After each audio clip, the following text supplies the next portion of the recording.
Hi hello ನಮಸ್ತೆ, ನಾನು ರಾಜು ಅಷ್ಟೇ. ನೀವು ನೋಡ್ತಾ ಇದ್ದೀರಾ centre point Kannada YouTube channel. ಕಳೆದ ರವಿವಾರ ಬಿಗ್ ಬಾಸ್ ಸೀಸನ್ 11ರ ಫೈನಲ್ ಮುಗಿದಿದೆ. ಅಂದ್ರೆ 120 ದಿನಗಳ ದೊಡ್ಡ show big boss reality show ಮುಗಿದಿದೆ. ಕಲರ್ಸ್ ಕನ್ನಡದಲ್ಲಿ ಪ್ರಸಾರವಾಗ್ತಿದ್ದಂತ ಮತ್ತು ಕಲರ್ಸ್ ಕನ್ನಡ ನಡೆಸಿಕೊಟ್ಟಂತ ಬಿಗ್ ಬಾಸ್ ಸೀಸನ್ 11 ಮುಕ್ತಾಯವಾಗಿದೆ. ಈ ಸೀಸನ್ ನೊಂದಿಗೆ ಸುದೀಪ್ ಅವರು ಸುದೀರ್ಘ 11 ವರ್ಷಗಳ ತಮ್ಮ ಕಲರ್ಸ್ ಕನ್ನಡದ ಜೊತೆಗಿನ ನಂಟನ್ನು ಅಂದ್ರೆ ಬಿಗ್ ಬಾಸ್ ಶೋ ನಡೆಸಿಕೊಡುವುದಿಲ್ಲ ಅಂತ ವಿದಾಯದ ಭಾಷಣ ಹೇಳಿದ್ದಾರೆ. ವಿದಾಯದ ಮುನ್ನುಡಿ ಕೂಡ ಬರೆದಿದ್ದಾರೆ. ಇನ್ನು ಮುಂದೆ ಅಂದ್ರೆ ಕಳೆದ ವರ್ಷವೇ ಒಂದು ಸುದ್ದಿಯಲ್ಲಿತ್ತು. ಯಾಕಂದ್ರೆ 11ನೇ ಸೀಸನ್ ಸುದೀಪ್ ಅವರು ನಡೆಸಿಕೊಡಲ್ಲ. ಯಾಕಂದ್ರೆ ಅವರಿಗೆ ಸಿನಿಮಾ ಮಾಡಬೇಕಾಗಿದೆ, ವರ್ಷಕ್ಕೊಂದು ಸಿನಿಮಾ ಮಾಡಬೇಕಾಗಿದೆ. ಹಾಗಾಗಿ ಅವರು ಕಳೆದ 3-4 ವರ್ಷದಿಂದ ಸಿನಿಮಾ ಕಡೆ ಲಕ್ಷ್ಯ ಕೊಡ್ತಾ ಇಲ್ಲ, ಜಾಸ್ತಿ ಇಲ್ಲ, ಸಿನಿಮಾ ಬರ್ತಾ ಇಲ್ಲ ಎನ್ನುವಂತ ಒಂದು ಅಭಿಮಾನಿಗಳ ಆಕ್ರೋಶದ ಹಿನ್ನೆಲೆಯಲ್ಲಿ ಈ ವರ್ಷ ಅವರು ಖಂಡಿತವಾಗಿ ಕಲರ್ಸ್ ಕನ್ನಡಿಗೆ ಹೇಳಿದ್ದಾರೆ. ಮುಂದಿನ ವರ್ಷದಿಂದ ಅಂದ್ರೆ ಬಿಗ್ ಬಾಸ್ ಸೀಸನ್ 12ರಿಂದ ನಾನು ಬಿಗ್ ಬಾಸ್ ನ ಭಾಗ ಆಗಿರುವುದಿಲ್ಲ ಅಂತ ಖಂಡಿತವಾಗಿ ಹೇಳಿ ಬಿಗ್ ಬಾಸ್ ನಿಂದ ಸುದೀಪ್ ಅವರು ಹೊರಗೆ ಬಂದಿದ್ದಾರೆ. ಈ ಹಿನ್ನೆಲೆಯಲ್ಲಿ ಬಿಗ್ ಬಾಸ್ ಸೀಸನ್ 12 ಯಾರು ನಡೆಸಿಕೊಳ್ತಾರೆ ಅನ್ನುವ ಅದು ಬಹುದೊಡ್ಡ ಚರ್ಚೆ ನಡೀತಾನೆ ಇದೆ. ಅನೇಕ ವಿಷಯಗಳು ಸುದೀಪ್ ಅವರಿಗೆ ಕೇಳಿದಾಗ ರಿಷಬ್ ಶೆಟ್ಟಿ ಅವರ ಹೆಸರು ಬಂತು, ಗಣೇಶ್ ಅವರ ಹೆಸರು ಬಂತು, ಜೊತೆಗೆ ರಮೇಶ್ ಅರವಿಂದ್ ಅವರ ಹೆಸರು ಬಂತು, ಡಾಲಿ ಧನಂಜಯ್ ಅವರ ಹೆಸರು ಬಂತು. ಈಗ ಅನೇಕ ಹೆಸರು ಬಂದಾಗ ಸುದೀಪ್ ಅವರು ಒಳ್ಳೆಯ ರೆಸ್ಪಾನ್ಸ್ ಅನ್ನು ಮಾಡಿದ್ರು. ಯಾಕಂದ್ರೆ ಯಾರೇ ಬಿಗ್ ಬಾಸ್ ಸೀಸನ್ 12 ನಡೆಸಿಕೊಡ್ಲಿ ಅವರೆಲ್ಲ ನನ್ನ ಸಹೋದರರು ಎನ್ನುವಂತ ಒಂದು ಸದಭಿರುಚಿಯ ಮಾತನ್ನ ಹೇಳಿದ್ದಾರೆ ಮತ್ತು ಪ್ರೋತ್ಸಾಹವನ್ನು ನೀಡುವುದಾಗಿ ಅವರು ಹೇಳಿದ್ದಾರೆ. ಯಾಕಂದ್ರೆ ಬಿಗ್ ಬಾಸ್ ರಿಯಾಲಿಟಿ ಶೋ ನಡೆಸಿಕೊಡೋದು ಅಷ್ಟು ಸಾಮಾನ್ಯ ಸಂಗತಿ ಅಲ್ಲ. ಅಂದ್ರೆ ಹಿಂದಿಯಲ್ಲಿ ಸಲ್ಮಾನ್ ಖಾನ್ ನಡೆಸಿಕೊಡ್ತಾರೆ, ಸಲ್ಮಾನ್ ಖಾನ್ ಅವರು ನಡೆಸಿಕೊಡ್ತಾರೆ, ಕನ್ನಡದಲ್ಲಿ ಸುದೀಪ್ ಅವರು ನಡೆಸಿಕೊಡ್ತಾ ಇದ್ರು. ತೆಲುಗಿನಲ್ಲಿ ಚೇಂಜಸ್ ಆಗ್ತಾನೆ ಇರುತ್ತೆ ಹೋಸ್ಟ್ಗಳ ಲೆಕ್ಕಾಚಾರ ಮತ್ತು ಹೋಸ್ಟ್ಗಳು ಚೇಂಜ್ ಆಗ್ತಾನೆ ಇರ್ತಾರೆ. ಆದ್ರೆ ಕನ್ನಡದಲ್ಲಿ ಸುದೀರ್ಘ 11 ವರ್ಷಗಳ ಕಾಲ ಒಬ್ಬ ಹೋಸ್ಟ್ ಒಂದು ಶೋನ ನಡೆಸಿಕೊಟ್ಟಿದ್ದಾರೆ ಅಂದ್ರೆ ಅದು ಸುದೀಪ್ ಅವರಿಗೆ ಸಲ್ಲತ್ತೆ. ಮುಂದೆ ಸುದೀಪ್ ಅವರ ಜಾಗದಲ್ಲಿ ಯಾರು ಬರ್ತಾರೆ ಅನ್ನೋದನ್ನ ಕಾದು ನೋಡಬೇಕು.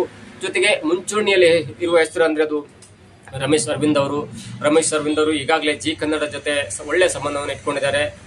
ವೀಕೆಂಡ್ ವಿತ್ ರಮೇಶ್ ಎನ್ನುವಂತ ಜನಪ್ರಿಯ ಶೋ ಅನ್ನ ನಡೆಸಿಕೊಟ್ಟವರು. ಹಾಗಾಗಿ ಅವರು ಅದನ್ನ ಬಿಟ್ಟು ಮತ್ತು ಆ ಖ್ಯಾತಿಯನ್ನು ಬಿಟ್ಟು ಅವರ ಜೊತೆಗೆ ಸಂಬಂಧವನ್ನು ಬಿಟ್ಟು ಕಲರ್ಸ್ ಕನ್ನಡ ಜೊತೆ ನಂಟನ್ನ ಬೆಳೆಸ್ತಾರ ಅನ್ನೋದು ಕೂಡ ಪ್ರಶ್ನಾರ್ಥಕ ಚಿಹ್ನೆಯಾಗಿದೆ. ಇನ್ನು ಕಲರ್ಸ್ ಕನ್ನಡ ಜೊತೆ ಅನೇಕ ಶೋವನ್ನು ನಡೆಸಿಕೊಟ್ಟಂತ ಗಣೇಶ್ ಅವರು ಬಿಗ್ ಬಾಸ್ 12 ಹೋಸ್ಟ್ ಮಾಡೋದು ಬಹುತೇಕ ಖಚಿತ ಎನ್ನಲಾಗ್ತಿದೆ. ಯಾಕಂದ್ರೆ ಗಣೇಶ್ ಅವರಿಗೆ ಮಾತಿನ ಚಾಕಚಕ್ಯತೆಯ ಮುಂದೆ ಕನ್ನಡದ ಯಾವ ನಟರು ಬರೋದಿಲ್ಲ. ಯಾಕಂದ್ರೆ ಅಷ್ಟು ಸರಾಗವಾಗಿ ಮಾತಾಡ್ತಾರೆ, ಕಾಮಿಡಿ ಸೆನ್ಸ್ ಇದೆ.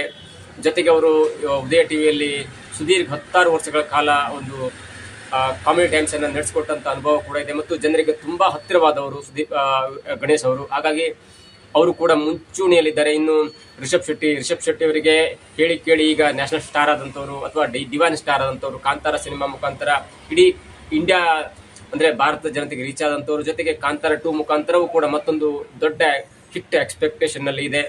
ಜೊತೆಗೆ ಅನೇಕ ಸಿನಿಮಾಗಳ ದೊಡ್ಡ ಲಿಸ್ಟ್ ಇದೆ ಅವ್ರದ್ದು, ಅಂದ್ರೆ ಪ್ಯಾನ್ ಇಂಡಿಯಾ ಸಿನಿಮಾ ಇದೆ.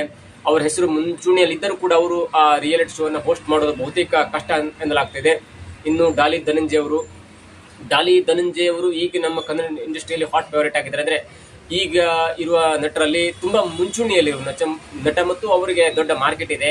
ಆದರೆ ಅವರು ಬಿಗ್ ಬಾಸ್ ರಿಯಾಲಿಟಿ ಶೋ ಅನ್ನುವಂತ ಒಂದು ವಿಭಿನ್ನವಾದ ಕಾರ್ಯಕ್ರಮವನ್ನು ಹೋಸ್ಟ್ ಮಾಡ್ತಾರಾ ಅಥವಾ ಮಾಡ್ಲಿಕ್ಕೆ ಅವರಿಂದ ಸಾಧ್ಯತೆ ಇದೆಯಾ? ಯಾಕಂದ್ರೆ ಬಿಗ್ ಬಾಸ್ ರಿಯಾಲಿಟಿ ಶೋ ಅನ್ನುವುದು ಒಂದು ಮಾತುಗಾರಿಕೆ ಬೇಕು, ಮತ್ತೊಂದು ಸ್ಪಾಟ್ ಕನ್ವಿನ್ಸ್ ಆಗುವಂತ ಮಾತುಗಾರಿಕೆ ಬೇಕು. ಅಂದ್ರೆ ಕೇವಲ ಮಾತುಗಾರಿಕೆ ಅಲ್ಲ, ಆ ಸ್ಪಾಟ್ ನಲ್ಲಿ ಏನೆಲ್ಲ ಮತ್ತು ತಿರುಗೇಟು ನೀಡಬೇಕು ಮತ್ತು ತನ್ನ ಅಭಿಪ್ರಾಯವನ್ನ ಜಜ್ಮೆಂಟ್ ರೀತಿಯಲ್ಲಿ ಕೊಡೋದಿದೆಯಲ್ಲ, ಅದು ಧನಂಜಯ ಅವರ ಹತ್ರ ಸಾಧ್ಯನಾ ಅನ್ನೋದು ಈಗ ಕ್ವಶನ್ ಮೂಡಿದೆ. ಯಾಕಂದ್ರೆ ಧನಂಜಯ ಅವರು ಓದ್ಕೊಂಡಿದ್ದಾರೆ, ಸಾಹಿತ್ಯ ಕ್ಷೇತ್ರದಲ್ಲಿ ಓದ್ಕೊಂಡಿದ್ದಾರೆ, ಅನೇಕ ದೊಡ್ಡ ಅಂದ್ರೆ ಸಾಹಿತಿಗಳ ದೊಡ್ಡ ಜನರ ವಚನಗಳನ್ನು ಓದ್ಕೊಂಡಿದ್ದಾರೆ. ಆದ್ರೆ ಅವೆಲ್ಲ ಇಲ್ಲಿ ವರ್ಕೌಟ್ ಆಗುತ್ತಾ ಅನ್ನುವ ಒಂದು ಲೆಕ್ಕಾಚಾರ ಕೂಡ ಇದೆ.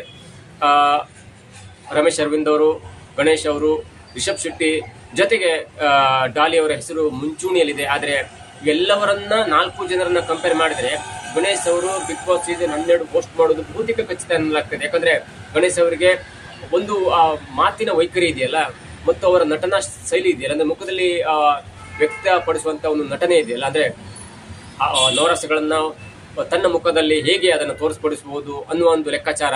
ಜೊತೆಗೆ ಅವರಿಗೆ ಕಾಮಿಡಿ ಸೆನ್ಸ್ ಮತ್ತು ಅವರ ನಗು ಇದೆಯಲ್ಲ, ಆ ನಗು ಈಗಿನ ಜನರೇಷನ್ ಅವರಿಗೆ ಇಷ್ಟ ಆಗುತ್ತೆ. ಜೊತೆಗೆ ಮಾತಿನಲ್ಲಿ ಎಲ್ಲರನ್ನೂ ಮಂತ್ರಮುಗ್ಧಗೊಳಿಸ್ತಾರೆ ಅನ್ನುವ ಲೆಕ್ಕಾಚಾರ ಕೂಡ ಇದೆ. ಹಾಗಾಗಿ ಮುಂದಿನ ಸೀಸನ್ ಅಂದ್ರೆ ಬಿಗ್ ಬಾಸ್ ಸೀಸನ್ 12 ಗಣೇಶ್ ಅವರು ಹೋಸ್ಟ್ ಮಾಡೋದ್ರಲ್ಲಿ ಯಾವುದೇ ಸಂದೇಹ ಇಲ್ಲ. ಆದರೂ ಬಿಗ್ ಬಾಸ್ ಕಲರ್ಸ್ ಕನ್ನಡದ ಪ್ರಾಯೋಜಕರು ಒಂದು ಅಡ್ಡಗೋಡೆಯ ಮೇಲೆ ದೀಪ ಇಟ್ಟಂತೆ ಹೇಳಿದ್ದಾರೆ. ಯಾಕಂದ್ರೆ ಸುದೀಪ್ ಅವರು ಮುಂದೆ ಬಿಗ್ ಬಾಸ್ ಸೀಸನ್ 12 ಹೋಸ್ಟ್ ಮಾಡಿದ್ರೂ ಅಚ್ಚರಿ ಇಲ್ಲ ಅನ್ನುವ ಮೂಲಕ ಈ ಎಲ್ಲಾ ವದಂತಿಗಳಿಗೆ ತೆರೆ ಎಳೆದ್ರೂ ಕೂಡ ಬಿಗ್ ಬಾಸ್ ನಿಂದ ಅನೇಕ ಕಾರಣಗಳಾಗಿ, ಆ ಕಾರಣಗಳು ಈಗ ಬೇಡ, ಬಿಗ್ ಬಾಸ್ ನಿಂದ ಸುದೀಪ್ ಅವರು ಹೊರಗೆ ಬಂದಿದ್ದಾರೆ. ಅದಕ್ಕೆ ಅನೇಕ ಕಾರಣಗಳಿದೆ.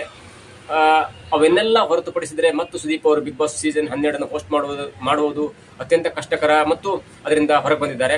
ಆ ವಿಷಯದಲ್ಲಿ ಮುಂದಿನ ಸೀಸನ್ ನಲ್ಲಿ ನಾವು ಗಣೇಶ್ ಅವರನ್ನ ಸುದೀಪ್ ಅವರ ಸ್ಥಾನದಲ್ಲಿ ನೋಡಲೇಬೇಕಾದಂತ ಅನಿವಾರ್ಯತೆ ಇದೆ ಮತ್ತು ಸುದೀಪ್ ಅವರನ್ನ ರಿಪ್ಲೇಸ್ ಮಾಡಿ ಮಾತಿನ ವೈಖರಿಯಲ್ಲಿ ತನ್ನನ್ನ ತಾನು ಮರೆಸಿಕೊಳ್ಳುವಂತ ಚಾಕಚಕ್ಯತೆ ಕೂಡ ಗಣೇಶ್ ಅವರ ಹತ್ರ ಇದೆ ಅಂತ ಹೇಳ್ತಾ ಇವತ್ತಿನ ವಿಶೇಷ ಕಾರ್ಯಕ್ರಮವನ್ನು ಮುಗಿಸ್ತಾ ಇದೀವಿ. ನೋಡ್ತಾ ಇರಿ centre point Kannada YouTube channel.